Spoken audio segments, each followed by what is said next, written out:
Breaking news we continue to follow outside of Cleveland, Ohio, a school shooting. It happened at a local high school. It's now on lockdown after the shooting.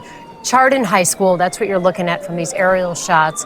We're hearing police think there was only one shooter and that person is in custody. We know that 4 students were hurt. We don't know the extent of their injuries.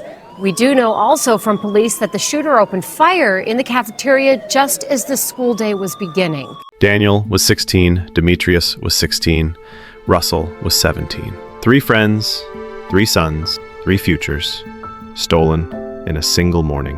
Their names became part of a tragic list that keeps growing in America's school shootings. But behind every headline are real families, real stories, and a community forever changed. 7:30 a.m., a teenage gunman walked into a cafeteria. Within seconds, 6 students were shot. By the time it was over, 3 were dead, 2 were wounded, and an entire town was scarred forever. When tragedy strikes a small town, the first question people ask is, why? Why did this happen here, to us, to our children? And often that question leads back to the life of the one who pulled the trigger. In Chardon, Ohio, that was 17-year-old Thomas T.J. Lane III. T.J. Lane's childhood was marked not by stability, but by chaos.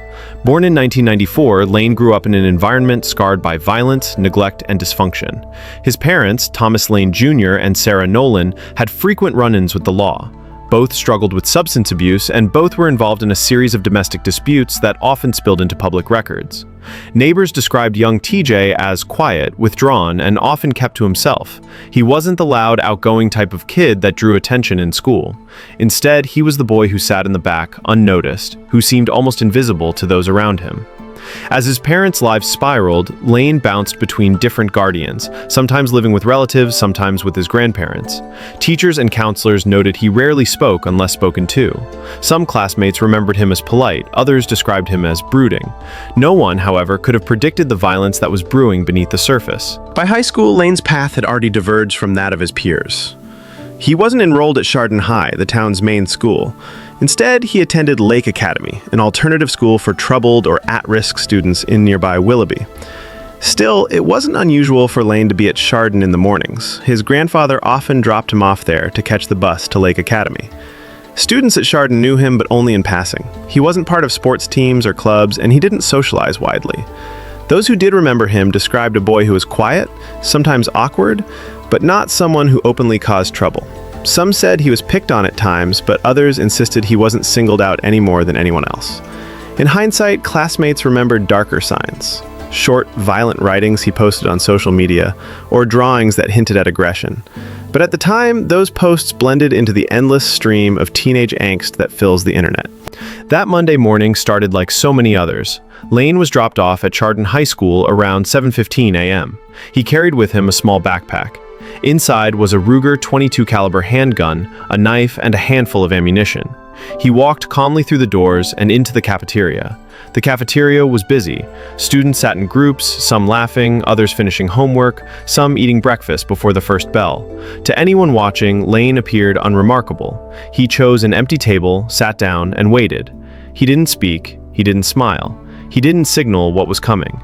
For more than 10 minutes, he sat in silence, surrounded by the hum of teenage chatter, as though nothing was unusual at all. Later, investigators would comb through Lane's past, searching for answers. Was this an act of revenge? Was he targeting someone specific? Or was this random, an explosion of violence without reason? The truth, as it turned out, was complicated. Lane admitted later that he chose his victims randomly, but his writings revealed deep anger and disturbing thoughts. In one online post, he wrote about death and pain in abstract, poetic terms, words that in hindsight read like a dark warning of what was to come. Yet on that morning, none of his classmates saw a warning. To them, he was just another quiet teenager sitting alone. They could not have known that in just minutes, their school would be turned into a scene of chaos and tragedy. 7:30 a.m. The cafeteria was filled with the usual morning noise, students finishing conversations before class, the clatter of trays, the echo of sneakers on tile. And then, at one quiet table in the corner, TJ Lane reached into his backpack. What happened next would turn an ordinary Monday into one of the darkest days in Chardon's history. 7:30 a.m. Inside the cafeteria of Chardon High School, the morning routine was in full swing. Around 100 students filled the room. Some huddled over textbooks, cramming for a test. Others scrolled through their phones, trading jokes, sharing music, or just passing time before the bell rang. The cafeteria smelled faintly of syrup and coffee, the echo of chatter bouncing off the walls. At a corner table sat 17-year-old T.J. Lane. For nearly 15 minutes, he hadn't spoken to anyone. He looked ordinary, unremarkable, just another teenager waiting for the day to begin. No one knew that inside his backpack rested a loaded .22 caliber Ruger handgun. No one knew that he was moments away from changing countless lives forever. Without warning, Lane stood up. In one motion, he pulled the handgun from his bag. His expression was blank. No words, no shout, no warning, just the sharp crack of a gunshot slicing through the cafeteria noise. Students froze. For a half a second, no one processed what was happening. And then, screams. Lane fired again, and again. 6 students were struck by bullets. Seated at a nearby table were Russell King Jr., 17, Demetrius Hewlin, 16, and Daniel Parmator, also 16. They had been laughing and talking moments before the shots rang out. Now, in the chaos, their lives hung by a thread. Daniel Parmator, a bright and kind-hearted boy who loved computer technology, was shot as he tried to run. He would be the first victim to lose his life. Russell King Jr., a junior with dreams of joining the Coast Guard, was struck in the back of the head. He collapsed instantly. Demetrius Hewlin, described as a quiet, good-natured teen, was also fatally wounded. He would die later in the hospital. 2 other students, Nick Walzak and Joy Rickers, were also shot. Nick was paralyzed from the waist down. Joy survived with injuries. The cafeteria, a place of routine and safety, had turned into a nightmare within seconds. Panic spread instantly. Students screamed, scrambled under tables, and sprinted toward the exits. The fire alarm wasn't pulled, but the scene looked and sounded like an evacuation. Teachers rushed to lock doors, trying to protect the hundreds of children still in classrooms nearby. Some students thought it was a prank, others thought it was fireworks. But as more shots rang out, the truth became undeniable. Lane moved with calm precision. Witnesses later said he didn't yell, didn't show anger. He simply raised his arm and fired. Cold, methodical, detached. In the midst of terror, one man's actions stood out. Frank Hall, a football coach and study hall teacher, was nearby when the shots began. Without hesitation, Hall ran toward the gunfire. While students scattered in every direction, he charged straight at the shooter. Hall's bravery forced Lane to move, distracting him just long enough for more students to escape. Lane eventually bolted out of the cafeteria door, sprinting into the snowy morning outside. The attack had lasted barely a minute, but in that time, 3 students had been fatally wounded and 2 more seriously injured.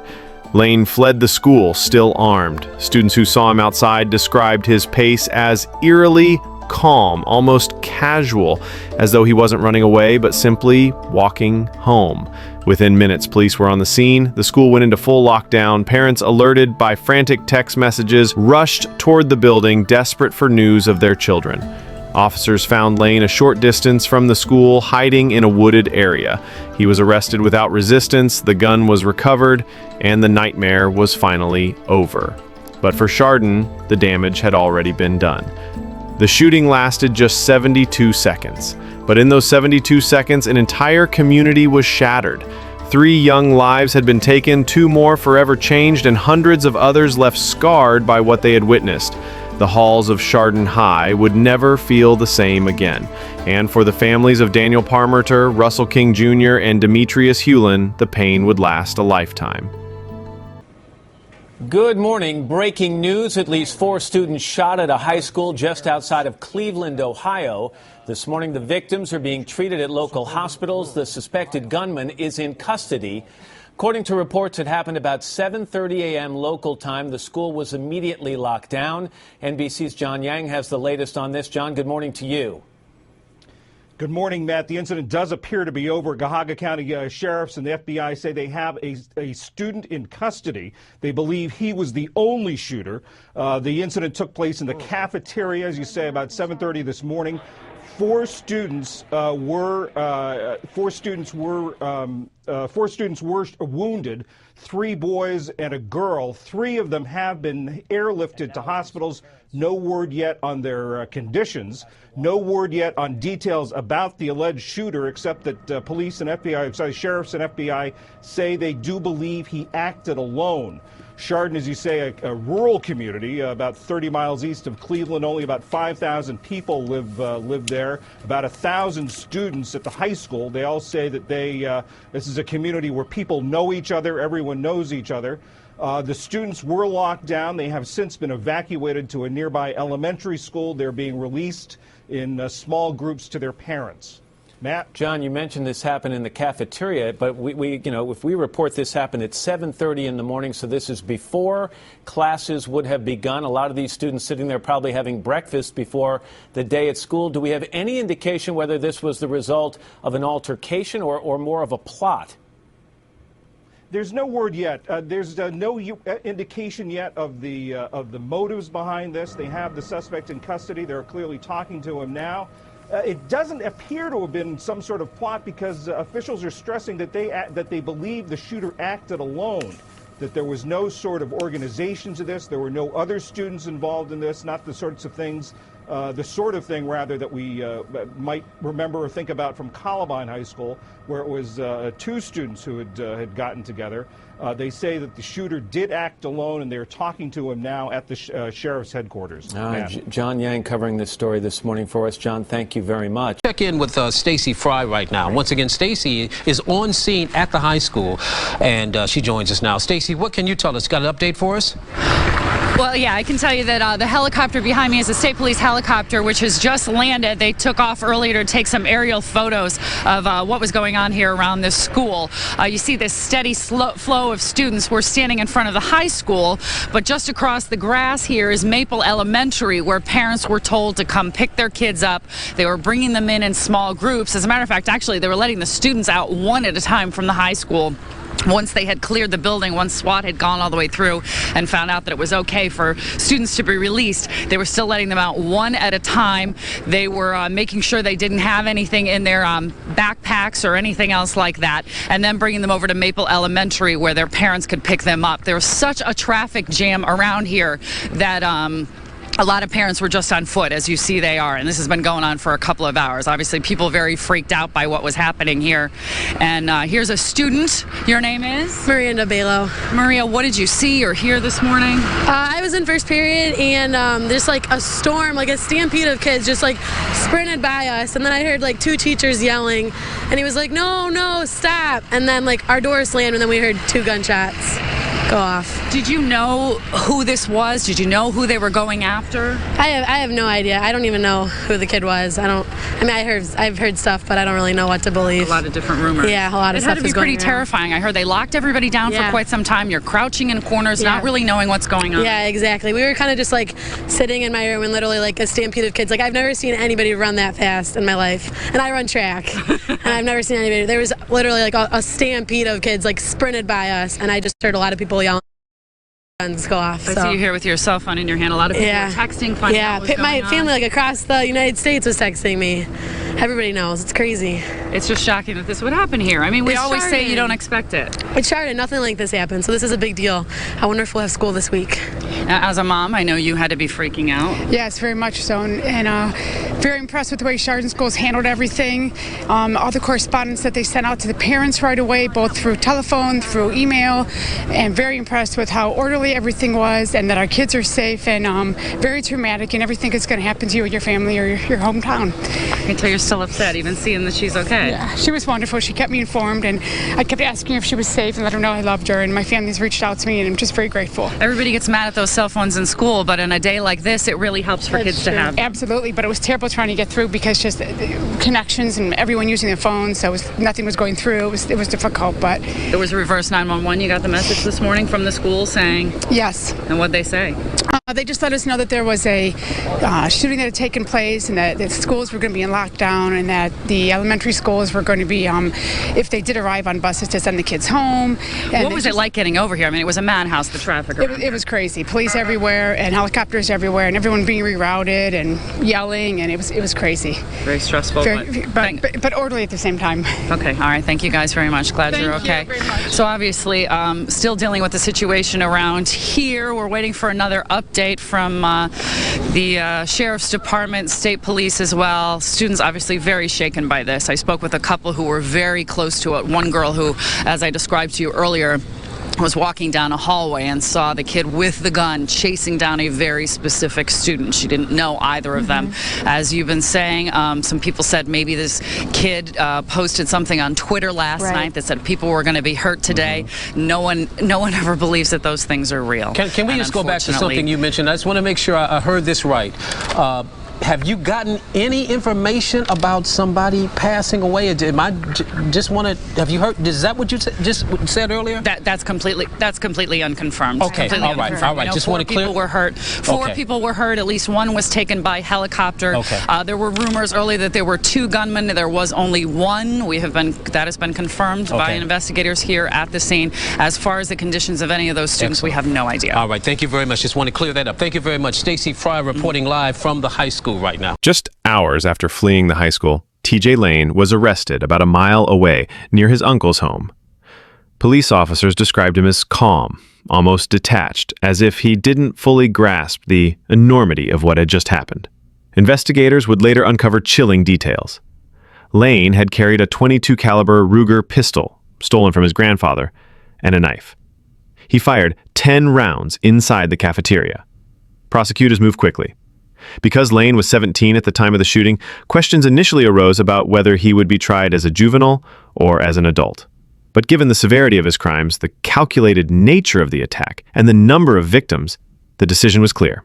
Lane would face trial as an adult, charged with aggravated murder, attempted murder, and felonious assault. When the hearings began, the atmosphere in court was heavy. Families of the victims filled the benches, many wearing red, the school color of Chardon High, to honor their children. Survivors sat shoulder to shoulder with their parents, trembling but determined to face the boy who had shattered their lives. Lane, dressed in a white dress shirt and tie, appeared small and pale, his shaggy dark hair falling into his eyes. At first, he said little. He often kept his head down, scribbling on yellow notepads or staring blankly ahead. Some described him as looking like a lost child, others as cold, with no emotion at all. As the case developed, Lane's defense team initially considered an insanity plea. But prosecutors argued, and psychiatric evaluations confirmed, that Lane understood his actions. In February 2013, 1 year after the massacre, T.J. Lane stunned the court. He pleaded guilty to all counts. There would be no trial, no jury deliberation, no chance of acquittal. The only question left was what his sentence would be. For the victims' families, this admission was bittersweet. It ended the possibility of years of appeals, but it also meant reliving their worst day all over again in a sentencing hearing. March 19, 2013. Families gathered for what they hoped would be the final step in this nightmare, the sentencing of T.J. Lane. Many prepared to give victim impact statements addressing the boy who had killed their children. The courtroom was silent as Lane was escorted in, shackled, wearing a plain white t-shirt. But then, he removed his dress shirt, revealing a shocking sight. Scrawled in black marker across his t-shirt was a single word: killer. Gasps filled the courtroom. Parents sobbed. Even hardened deputies were stunned by the audacity. Lane smirked as if proud of the label, as if taunting the families of the very children he had murdered. When given the chance to speak, Lane delivered one of the most chilling statements in the history of American courtrooms.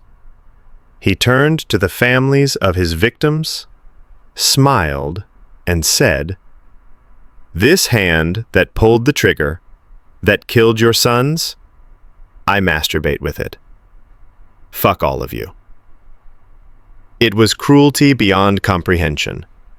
Parents screamed. Some lunged forward, needing to be restrained.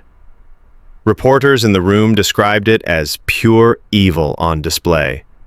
It was the final insult, the final wound from a boy who had already taken so much. The judge sentenced T.J. Lane to 3 consecutive life terms in prison, without the possibility of parole. For the families, it was a measure of justice, but not closure. Nothing could bring back Daniel Parmertor, Russell King Jr., or Demetrius Hewlin. Nothing could undo the trauma endured by Nick Walchak, Joy Rickers, and every student who lived through that day. Lane was transferred to Allen Correctional Institution, where he would spend his life behind bars. Yet, even in prison, his name would resurface in headlines again. In 2014, just 1 year after his sentencing, T.J. Lane shocked the public again, this time by escaping prison. On the evening of September 11th, Lane and 2 other inmates scaled a perimeter fence at Allen Correctional. For several hours, one of America's most notorious school shooters was on the loose. The news spread like wildfire. In Chardon, parents once again panicked. What if he comes back? Some asked. The thought of the killer returning to the same town he had scarred was unbearable. Thankfully, police captured Lane just hours later, still wearing his prison uniform, only a few miles away. He was returned to custody and placed under maximum security conditions. But the escape proved that, even locked away, Lane's shadow still loomed over the community. For the families of the victims, Lane's actions, both in the shooting and in court, were beyond cruel. Yet, many found strength in each other. They created scholarships, spoke at schools about kindness and prevention, and honored their children by building legacies of love rather than hate. One parent said, "He took 3 lives, but he will never define them. They were more than victims. They were our sons, our brothers, our friends." Asking counsel to stipulate that TML has been provided with notice in this matter in this hearing as witnessed by the fact that he is here. Counsel, we so stipulate? So stipulated, Your Honor. And Mr. and Mrs. Nolan, seeing that you are here today, you too received notice of this hearing and you are here, is that correct? That's correct. All right, thank you. Let us start with the substance of the complaint. Mr. Farinacci, do you wish that we waive the reading of the complaint? Your Honor, counsel has had the opportunity to go over the complaint with the minor child, and we waive reading at this time. Thank you. We will not read the complaint in its entirety, but the complaint consists of 6 counts. The first 3 counts are counts alleging aggravated murder, an unclassified felony if committed by an adult. The 4th and 5th count are attempted aggravated murder, a felony of the 1st degree if committed by an adult. And the 6th count is felonious assault, a felony of the 2nd degree if committed by an adult. Counsel, have you had an opportunity to review the Geauga County's Acknowledgement of Rights and Consequences form that was passed out? Yes, Your Honor, I have. All right. I've also reviewed those rights with the grandparents, and their signature has been obtained. All right, then we will go through briefly the rights of the parties in this matter. Let me first of all start with TML. TML, you have a right to be represented by counsel at all times during these proceedings. You are being represented by attorneys Tolson, Farinacci, and Lavelle. Is that correct? That is correct, sir. Thank you. To Mr. and Mrs. Nolan, you also have a right to be represented by counsel in these proceedings.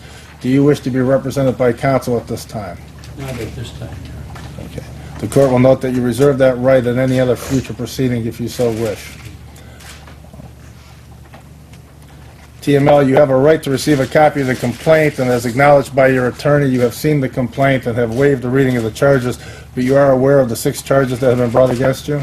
Yes, I am, Your Honor. You have a right to have a trial on those charges, and at that trial, you have a right to require that the state of Ohio prove each element of each charge at trial beyond a reasonable doubt if the state can do so. Do you understand? Yes, I do, Your Honor. You have a right not to testify against yourself. At trial, you can remain totally silent, and your silence cannot be used against you. Do you understand? Yes, sir. You have a right to confront and cross-examine any witness that testifies against you at trial. Do you understand? I understand. You have the right to compel witnesses to appear and to testify on your behalf at trial. Do you understand? Yes, I do, sir. You also have the right to offer evidence and dispute any evidence offered by the state of Ohio at trial. Do you understand? I understand. And you have a right to be put in jeopardy, which means you can only be tried once for each of those offenses charged, and if the state fails to meet their burden of proof beyond a reasonable doubt, you cannot be tried a second time for those charges. Do you understand? Yes, Your Honor. You also have a right to be considered under our legal system innocent until the charges have been adjudicated and the state proves otherwise if the state can do so. You understand that as of today, under our legal system, you are deemed to be innocent until found otherwise? Yes, I do. You also have a right to appeal to a higher court if you believe that this court has made any error, and that court would be the 11th District Court of Appeals. And if such appeal is taken, you have a right to a copy of the record of all proceedings provided to you at the public expense if you cannot afford to do so. Do you understand? I understand. At this time, I'm going to ask the Chief Deputy Clerk to go ahead and circulate the acknowledgement form.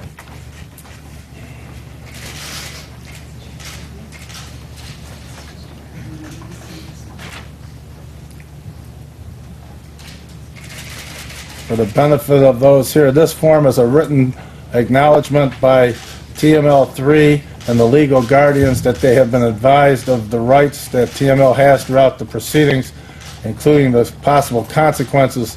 In this case, the consequence being either a bind over under Juvenile Rule 30 if probable cause is determined, or to be subject to placement in the Department of Youth Services, detention, and other penalties if the matter would remain in the juvenile court. Breaking news. Just a day before the first-year mark of the Chardon School shooting, accused shooter T.J. Lane has pleaded guilty to killing 3 students and injuring 2 others at the school's cafeteria. Good afternoon, everyone. I'm Leon Bibb. News Channel 5's Paul Kiska joins me now with more on this plea deal. Here's Paul.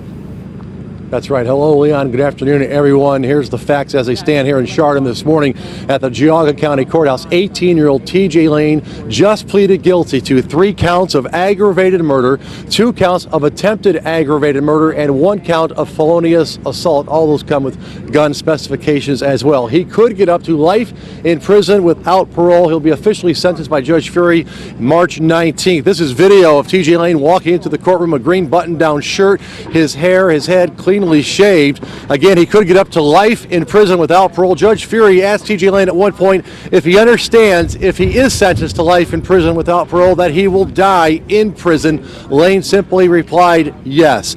T.J. Lane showed no obvious emotion in the courtroom today, calmly answering the judge's question time after time with, "Yes, Your Honor." Again, the judge scheduling official sentencing for March 19th. That's a Tuesday. He will also hear victim impact statements at that time. There were a lot of people in the courtroom, including my colleague, Chief Investigator Ron Regan. Ron, you just left the courtroom. Nick Walchuk was in there, one of the victims in a wheelchair, other family members. Tell us what you saw in the courtroom today. Well, it was really a surreal scene because it was palpable. The pain for both families was palpable. It was a very, very quiet, almost funeral-esque kind of moment. The victims' families came in and sat down. 2 of the teens who were injured in that shooting came in and sat down, one in a wheelchair. T.J. Lane's family, his mother, father, grandparents came in and sat in the same first row, and at one point had to be separated, not because of any incidents, but a deputy sat between them. But it was a very uncomfortable situation, as you could probably imagine, with victims' families, and then, of course, T.J. Lane's family in the very front row.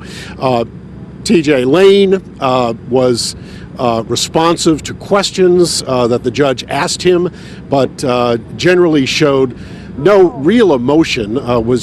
Face remained expressionless, answered yes sir, no sir when asked if he understood the seriousness of the charges against him and if this was his willing plea. One thing to note of interest, and you might have picked this up, that he entered this guilty plea without the consent of his attorney, Ian Friedman, and later his attorney in court said that he did not authorize his client to enter this guilty plea. So this was Mr. Lane's decision, and we expect that Ian Friedman, T.J. Lane's defense attorney, to come out here in a few moments and to explain a little bit more of that. As a matter of fact, at this moment, he is behind me expressing what was behind the decision by Mr. Lane that I was told was T.J. Lane's own decision to make this plea. Back to you. Ron, before you get away, this is Leon Bibb. Ron or Paul, they're out in Chardon. Let me ask you, what was the setup? I mean, if he did this without the backing of his attorney, did the judge question the attorney about that, or did the judge question T.J. Lane about the attorney not standing behind him on his change of plea? Oftentimes, maneuvers are made to set up appeals Yeah, as well, but I'll let Ron answer that. Yeah, he did. He did ask both parties if this was the free decision and whether his attorney agreed. And Ian Friedman said on the record that he did not. And as Paul just mentioned, sometimes that kind of a statement on the record can be used in future appeals. Of course, there's been no word on any of that yet. But as far as the ultimate sentence could go, he's 26 years to life would be the minimum. But life without parole is what's on the table right now. Life without parole. Many thanks for Paul Kiska and Ron Regan, two of our refined reporters out there in Chardon, for handling this case. We appreciate it. Of course, we'll have much more later on in the day and on Newsnet5.com on what happens now for T.J. Lane. T.J. Lane, the 18-year-old accused of shooting and killing 3 Chardon High School students and injuring 3 others, is back in court this morning for a final pretrial hearing. Lane is being tried as an adult, even though he was 17 when that shooting took place. Yeah, his actual trial begins a week from today. News Channel 5's Kristen Byrne joins us live now from Geauga County. So, Kristen, tell us what's expected to happen in court today. Well, we know that a judge is expected to excuse a second round of jurors. The trial itself is slated for January 14th, so like you said, just a week from today. So they want to move things along here. Lane's attorneys have asked for a change of venue, but the judge wants to wait and see if an unbiased jury can be selected here. Prosecutors have said T.J. Lane admitted to taking a .22 caliber pistol and knife to Chardon High School, then opening fire on a group of students sitting in the cafeteria on February 27th. Back in October, Lane pleaded not guilty by reason of insanity. Before his case was sent to the adult felony court, though, Lane was ruled mentally competent to stand trial in juvenile court. T.J. Lane's trial is expected to last anywhere from 6 to 8 weeks. If convicted, though, he faces a maximum sentence of life in prison without parole. We'll send it back to you guys. Breaking news, T.J. Lane, the Chardon High School shooter, on the loose right now. He escaped this evening from a prison in Western Ohio. Good evening. Welcome to News Channel 5 at 11. I'm Chris Flanagan. I'm Danita Harris. We are following major breaking news. T.J. Lane, the Chardon High School gunman, has escaped. And Good Morning Cleveland's Josh Booth is in our newsroom right now. Josh, what is the latest information? But just posted on their Facebook page, they are searching the area around the prison. We're talking Lima here in Allen County between Toledo and Dayton. Here's what we know right now. T.J. Lane and another prisoner, 45-year-old Clifford Opperud, escaped from the prison tonight around 7:40. You're looking at their mugshots released by the Department of Corrections and posted on the Lima Police Department's Facebook page. I can tell you the SWAT team is on the ground searching right now. They're warning people in the area not to open their doors to strangers and not to pick up hitchhikers. T.J. Lane serving 3 life sentences for the shooting deaths of 16-year-old Daniel Parmador, 16-year-old Russell King Jr., and 17-year-old Demetrius Hewlin at Chardon High School on February 27, 2012, injuring 3 others that day, a day none of us here in Northeast Ohio will soon forget. You may remember during a court appearance, Lane wore a white T-shirt with "Killer" scrawled across it. He also gave the middle finger to the victims' families and had some very derogatory words for them. As for the other escaped inmate here, Clifford Opperud, police say he's has a 12-year sentence for aggravated robbery, burglary, and kidnapping. This just coming in off the wires as well. Daniel Parmator's mother, Dina Parmator, telling the Associated Press, quote, "I'm disgusted that it happened of Lane's escape. I'm extremely scared and panic-stricken. I cannot believe it." Kristen, Danita, I'll be back with an update. We're getting new information into the newsroom as I speak. Right here during the newscast in just a few minutes, we'll have more for you. Josh, thanks. Well, tonight, as you might imagine, shock and disbelief in Chardon, that city, living through the shootings at the high school and the months of pain that followed. Our Michael Baldwin continues our breaking news coverage tonight from the square in Chardon. Yeah, Chris, this is just the worst possible news for this community, as they obviously don't want to forget what happened on February 27th, 2012, but a community that has been trying to move on. It's been 2.5 years since this whole thing happened. Of course, we're talking about T.J. Lane, who fired off 10 shots inside of a school cafeteria. He injured 5 people and 3 people were killed. And of course, we're talking about Russell King Jr., Danny Parmator, and Demetrius Hewlin. And as Josh mentioned, just across the AP wires, Daniel Parmator's mother, she spoke to them and she said, "I'm disgusted that this happened." T.J. Lane is a person that when, he showed no remorse when he was inside the courtroom. He walked into that courtroom wearing that white T-shirt with the words "killer" scrawled across, and he also gave the middle finger to the victims' families. I can tell you that the police chief, we got a chance to speak with him just a little moment ago, and he told us what they are doing in response to T.J. Lane escaping from prison. Here's what he said. Right now we're in the process of trying to coordinate getting officers in, making sure that these families are receiving the attention that they should receive in terms of extra attention, make sure that we're coordinating our efforts with state, local, and federal officials. We're coordinating also with the folks down in Allen County who are doing everything they can do to capture these folks and make sure that our community can rest safe tonight, knowing that we're doing everything we can do to make sure that this comes to a resolution.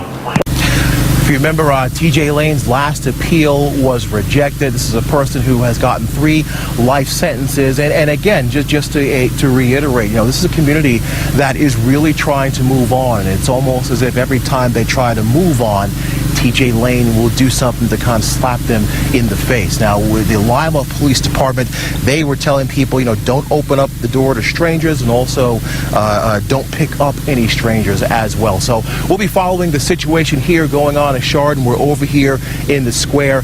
We went over, we were listening to our Twitter page and our Facebook page, and there was all kinds of reaction. Most of the people that I was reading their comments, most of the people were just in shock, and they just couldn't believe it. You got a lot of things like, what are you kidding me? So again, this is a community that wants to move on, but it's having a hard time doing it because of actions like this. And now you have these 3 families and the extended family here in this community. They're going to be on pins and needles right now as this person, T.J. Lane, is out there, and until he is captured, this is just going to continue. We're live in Chardon. I'm Michael Baldwin, News Channel 5.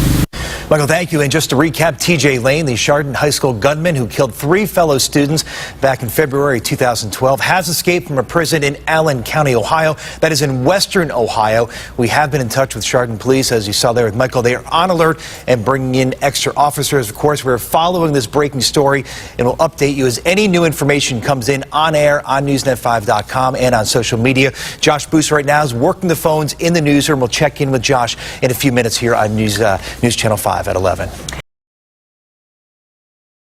It has been 6 years since a student walked into Chardon High School with a gun, killing 3 of his classmates and paralyzing another. Tiffany Tarpley joins us now. And Tiffany, the families are working to make sure their loved ones are not forgotten. They are, Lena. And they know all too well the pain those families in Parkland, Florida are going through, right? They experienced something very similar. Those students in Parkland, Florida, they're getting ready to go back to school tomorrow. But today, a Northeast Ohio mother, she is honoring 6 years since her 16-year-old son died, marking those 6 years. Dina and Bob Parmiter's son Danny was one of the 3 students who went into school at Chardon High on February 27, 2012, but never came home. A memorial fund has been established in his name to support other organizations and provide scholarships to students. Nearly $140,000 has been given to dozens of Chardon seniors since the scholarships first went out in 2013. We just had to do something. You know, we wanted to do, plus we wanted Danny's name, of course, to live by. And I know that's a fear. I've talked to parents in my situation. Your main thing is you don't want your child to be forgotten. It's just an innate thing. You don't want your child to be forgotten.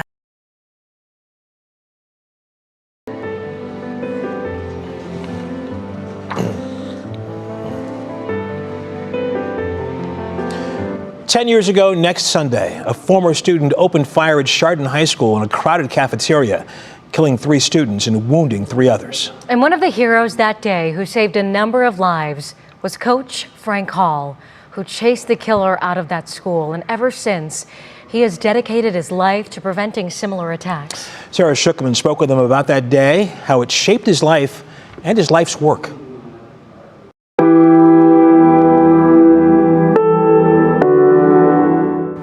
You know, there's little things every day that kind of send you back. Coach Frank Hall reflects on that fateful day, February 27, 2012, often, but more often about the lives it took forever. Thinking about Danny's joking around, or Russell talking about hunting or fishing, or Demetrius asking about a lift or working out. And, you know, they lost 2 lives that day. They lost a life that they were living, and they lost a life that they were going to live. As a student opened fire at Chardon High School, it changed the lives of everyone involved. Coach Hall, an assistant football coach and study hall monitor, a one-time sheriff's deputy, ran toward the gunman, chasing him out of the building before running back in to pray with the injured. It's tough, you know. I just wish I could have done more. People throw out hero a lot, but I know this. You know, God doesn't call the qualified, but he qualifies the called. And I think he was with us that day. And motivated by what they lived through, Hall, Coach Tim Armelli, and others vowed to take a stand against violence in schools, creating the Coach Hall Foundation. We wanted to do something. We wanted to and to take what we learned and share that with people, to let them know that training works. Training saves lives. We've been around the whole country from Sandy Hook to California, talking and advocating for our kids. What happens every time you wake up and see there's been another school shooting? Anger, you know, that is still happening. He channels that anger into positive change through the foundation, like passing House Bill 318 in 2018, earmarking funds for mental health and school safety initiatives. In 2020, he even ran for a state house seat. You know, I love to serve the community, and hopefully someday I get that opportunity.